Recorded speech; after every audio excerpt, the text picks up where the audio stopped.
নমস্কার বন্ধুরা, আজ আমি আপনাদের তেলের পিঠে ভেজে দেখাবো। পৌষ সংক্রান্তি তো এসেই গেছে, তাই জন্য পিঠে না দেখালে হয়?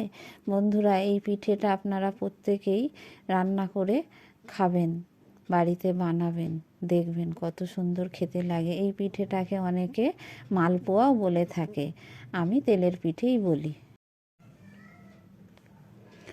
তেলের পিঠে বানানোর জন্য আমি এখানে শিলপাটায় গুঁড়িয়ে নিয়েছি আতপ চালের গুঁড়ি 200 গ্রাম, আর নিয়ে নিয়েছি 1 বাটি আটা, আর নিয়ে নিয়েছি 250 গ্রাম দুধ, আর নারিকেল কোড়া আর গোটা মৌরি নিয়ে নিয়েছি। এবার আমি ব্যাটারটা করে নিতে হবে।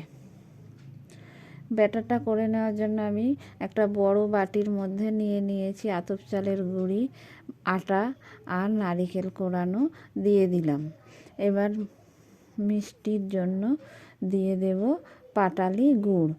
এটা আপনারা চিনি দিয়েও গুলতে পারেন বা আখের গুড় দিয়েও গুলতে পারবেন। আর দিয়ে দিচ্ছি স্বাদ মতো লবণ।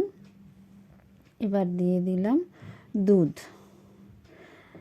বন্ধুরা, এটা আপনারা পুরোটা দুধ দিয়েও গুলতে পারবেন, আবার জল দিয়েও গুলতে পারবেন। দুধটা দিলে কি হয়, পিঠেটা খুব টেস্টি হয় খেতে। এবার এটা আমি হাত দিয়ে খুব ভালো করে মেখে নেব।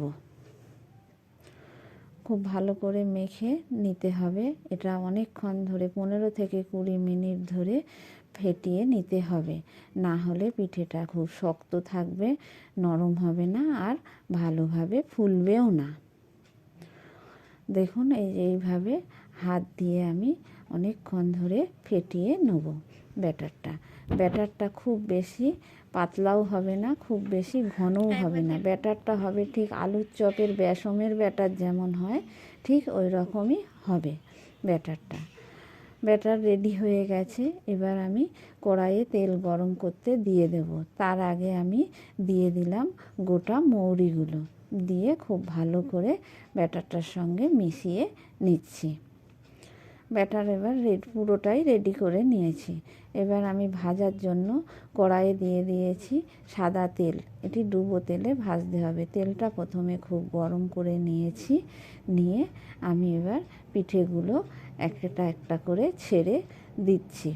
দেখুন কত সুন্দর ফুলেছে। এটা মাঝারি আঁচে ভাজতে হবে, না হলে ভেতরে কাঁচা থেকে যাবে। খুব ভালো করে উল্টে পাল্টে ভেজে নিতে হবে, নিয়ে তুলে রাখতে হবে। দেখুন একদম লুচির মতো ফুলেছে। এইভাবে সব পিঠেগুলো আমি ভেজে নিয়েছি।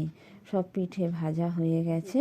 এবার আপনাদের দেখিয়ে দিচ্ছি পিঠেগুলো, দেখি ভালো লাগছে, কত সুন্দর ফুলেছে পিঠেগুলো।